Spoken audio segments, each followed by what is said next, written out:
কেউ তো এখনো 2 টাকা নোট দেয় নাই, কেউ যেন না দেয়, এমনি খাবাই খুব খারাপ। ওই যে মনে হচ্ছে এটা খুব মালদার ফাটি, তো পাই সুকেশ বাজি আসতেছে, দেখা যাক কি হয়। ও বাজা আর কিছু দিয়ে যাচ্ছি, দান করতে হবে। হ্যাঁ বাজা কিছু দাও। আল্লাহ না চাচা নে কোরআন বুঝি আমার জন্য দোয়া করো চাচা।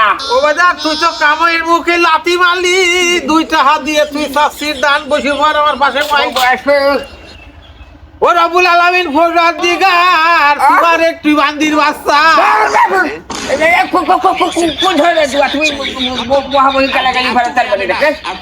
ও বাজান আমি শহীদ মিলে তুই দমক দিস, তুই আমার কথাটা একটু বোঝার চেষ্টা কর। বলো ও যে দেখছি মাহাবলীর মাঠে ওই বিটা সাল তুই 10 টাকা দান করে খাই, ও আল্লাহ তোমার এক বান্দা 10 টাকা দান করিল, পর্দার আড়ালে মা বোনরা যদি দান করে তখন কয় না যে আল্লাহ তোমার বান্দি টাকা দান করিছে। সেটা তো বলবেই হলো। কালীবাজান তুই সেই হিসেবে তো তুই তো একটা বান্দিরই বাচ্চা হইস।